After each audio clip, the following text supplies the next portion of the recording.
Made in Hollywood. Ice skating isn't usually a sport known for its sensational headlines. But the dark comedy Tonya, starring Margot Robbie, takes an unfiltered look at the life and events that led up to one of the most infamous scandals in sports history. Hi, I'm Allison Janney, and you're watching Made in Hollywood, and here's a scene from my movie, Tonya.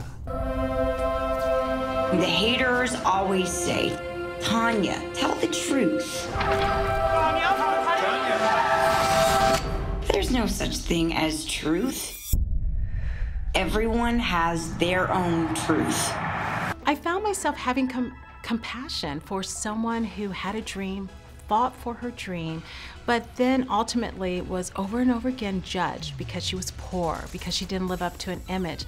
Did you find yourself having compassion for Tonya Harding? Totally. I mean, there's a line in the movie when Tonya says, why can't it just be about the skating? And it was so frustrating watching all this archival footage. I mean, she's landing a triple axel, the only woman in America to have done that in competition, and yet when she's skating onto the ice, the commentator's like, here's Tonya Harding, girl from the wrong side of the tracks, all that kind of stuff. I'm like, stop bringing that into it. You're overshadowing an amazing athletic achievement by making it about the aesthetic, and it was so frustrating. I think everyone will see this movie and come away with a better understanding and a lot more empathy for this woman that was pretty much vilified by the press, and I think unfairly so. She's a very misunderstood girl. When you really dig into it, you know, that you see so much of the perception of what happened and who these people were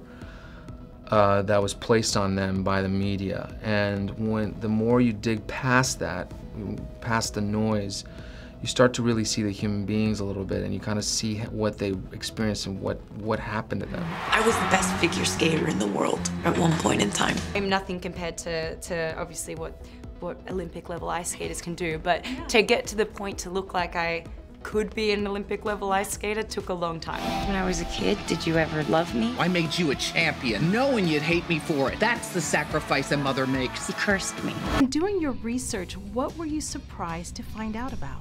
First of all, I was surprised to find out that look that she sports was not, I thought my friend Stephen Rogers, who wrote the script, Tonya, I thought he had sort of made that up in his mind. And then I saw the documentary that a college student made about Tonya when she was 15, and I saw the interviews with Lavana, and wearing, I mean, everything. It was not made up at all. The hair, makeup, and costumes is what helped me create the character. Hair and makeup designers were buying all their products from a strip mall, so that it was only stuff that Tonya could have used at the time. And you know, the costume department are hand sewing scrunchies and sequins, and everything felt very homemade. And there was, yeah, everyone kind of poured their souls into this.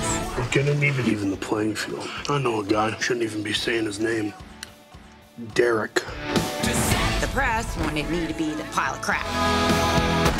I never did this. Did you get to meet the real Tonya Harding? Did she help you with the research or before you started shooting? I did all my research without having met her because there was so much footage online, both from when she was younger and in her later years and everything in between. So fortunately for me, I could do all my research, study her mannerisms, study her dialect at all ages, and plot out the story and the character just through my laptop. It was important for me to meet him because I couldn't really find much on him when he was young, and then also when he's now in his 50s, and I have to play him even, you know, throughout from 20s to 50s in the movie. Right before we started shooting, I met her.